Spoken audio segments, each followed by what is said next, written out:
Hello everyone. Hope you all are doing good. I am Dr.Shajitha, anesthesiologist. So today what we are going to see and discuss and why it is so important. Before going to that, let me talk something about. So since I have started practicing anesthesiology, I usually come across a common question. When I reveal a thing like you are going to get a regional, that is a spinal anesthesia for your upcoming procedure, usually people ask me, most commonly being a woman, those who are coming for a cesarean section. They ask me like, doctor, will I get a back pain after spinal anesthesia? Everyone in my home are telling the same thing. Why can't you go for a general anesthesia instead of spinal? That is really a mythical question. Many people are not knowing the answer for that one. And they are always confused between the back pain, which is really caused by the spinal anesthesia. So today I am going to cover something about the spinal anesthesia, and I am going to answer you about the mythical question. So why actually cesarean people, those who are posted for cesarean, are getting spinal anesthesia? You know that we have to give some sort of anesthesia for any kind of surgery, and it may be a general anesthesia or a regional anesthesia, maybe a spinal, right? When you are planning a general anesthesia for a cesarean section, so you know that they are carrying a small baby inside them. So you are going to expose the baby which has not seen the world till now to the anesthesia, right? Second thing is like the pregnant woman will be having a big abdomen which presses the abdomen, and whatever there is in the stomach will come out as a vomit, or it can go into the lungs and causes aspiration, pneumonia type of thing. So lung infections can be a part of general anesthesia. It's a complication, you can say.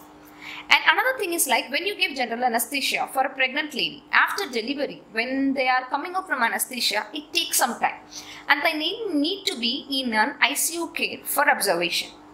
So these medication, whatever we have given during general anesthesia, will be in their blood for hours together. So you can't feed a baby, that is, you can't breastfeed the newborn baby. So you are going to lose the golden hour, that 1 hour, initial 1 hour, within an hour, you have to breastfeed a baby, means you can't go ahead with the general anesthesia.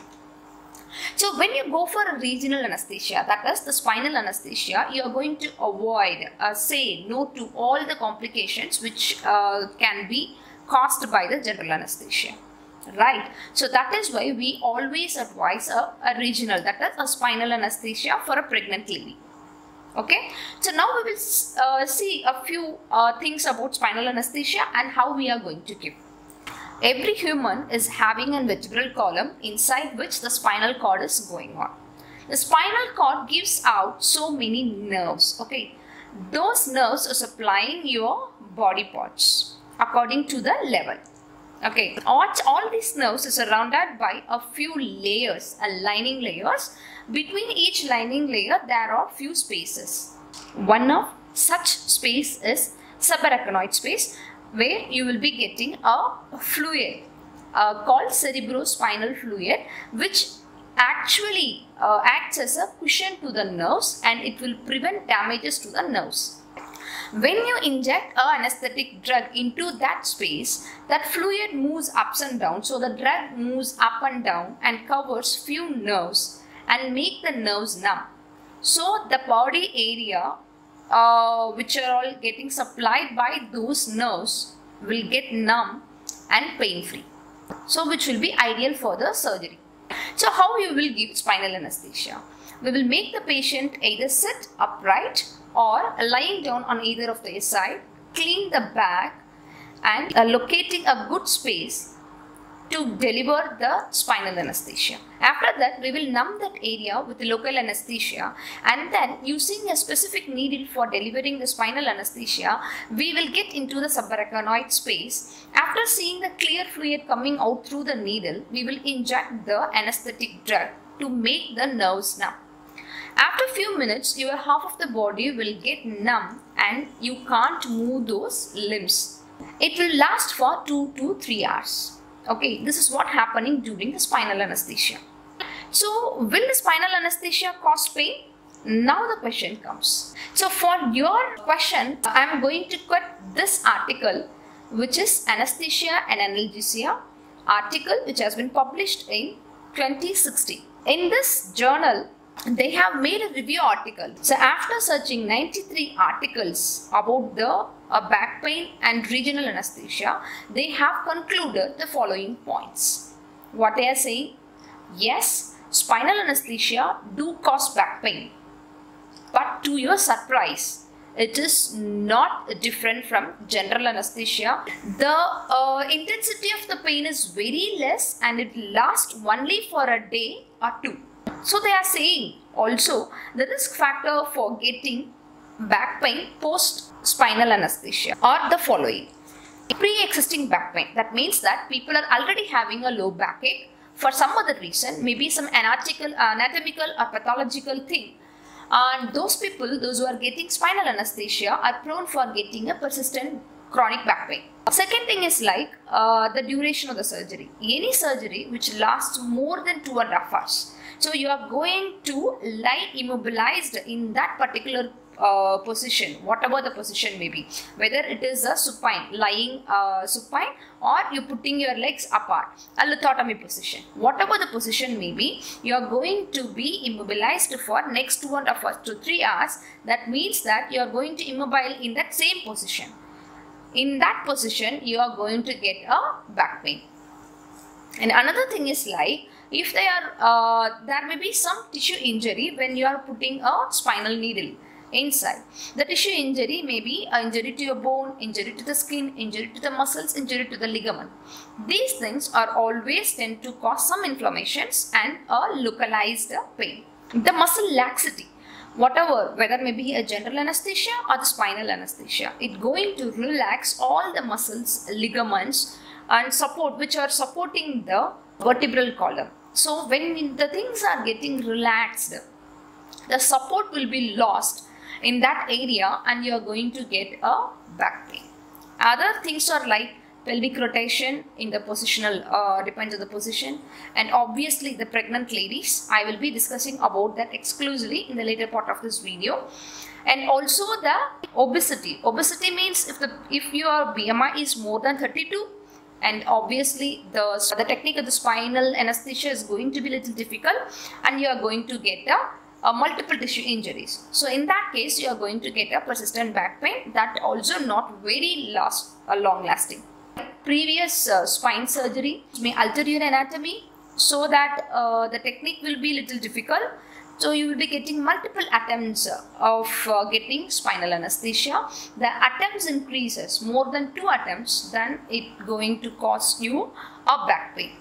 So how do you prevent this back pain post procedure?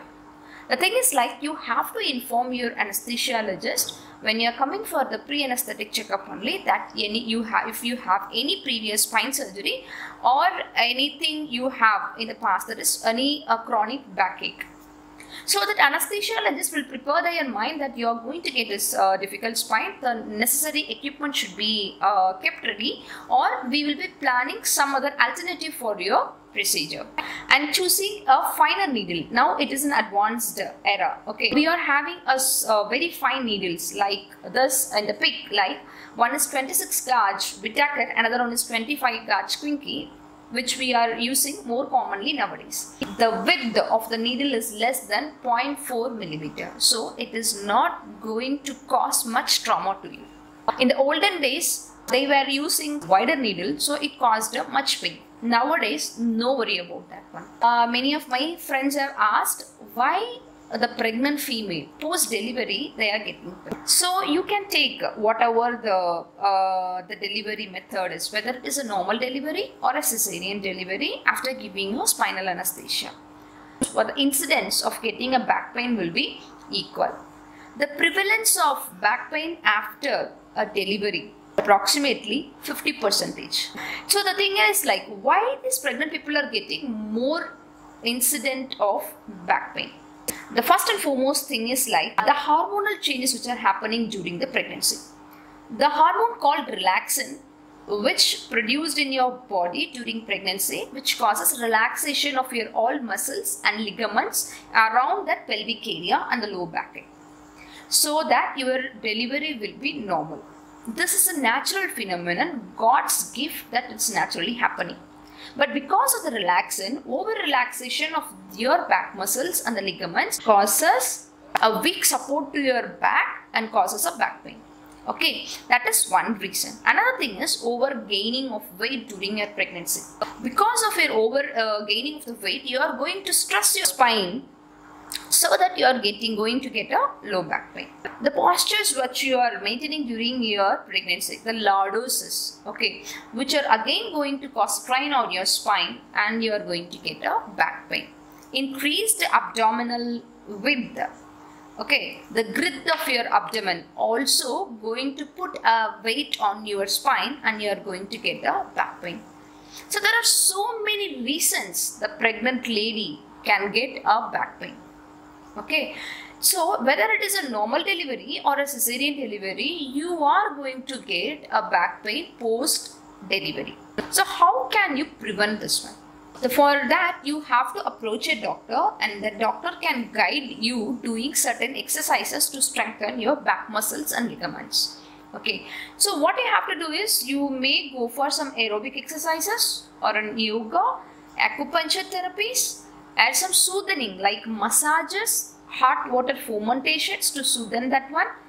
Or there is, if the pain is so intense, they will go for the nerve stimulation techniques. So post delivery, how you are going to manage? Okay, the first question is why it is persisting even after the delivery. Thing is like the hormone which are produced during your pregnancy are going to stay in your body for a few more months. It slowly weans off and comes to a normal level. So the thing is like, you have to, anyway, you have to lose your weight which you have gained during your pregnancy. You have to strengthen your back muscles. Whenever you are sitting, be conscious that you are sitting in a proper posture, not straining your back. And whenever you are sitting again, put some pillow at the foot end and lift your legs and consult a doctor. Because it is very much curable. Don't strain yourself on confusing things. This is going to persist for the lifelong. You can sort it out with a proper treatment. So my final conclusion is, yes, spinal anesthesia is going to cause a back pain, but surprisingly, it is not different from GA. The incident is same for the general anesthesia and the spinal anesthesia. The intensity of the pain will be very, very little, and it is going to persist there for 1 day or 2 days. And post labor, whatever the pain you are getting is not due to the spinal anesthesia alone.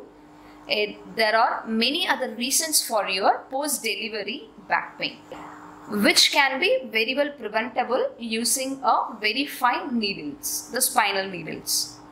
So don't get confused too much. Let the doctor decide about the mode of anesthesia for you. Tell everything to your doctor about your medical histories. Let the doctor decide about the anesthetic plan for your surgery. Thank you. If you have any doubt about the post-labor, post-delivery pain and what other things can be done, you just keep the messages in the comment section. I will clarify your doubt. Thank you.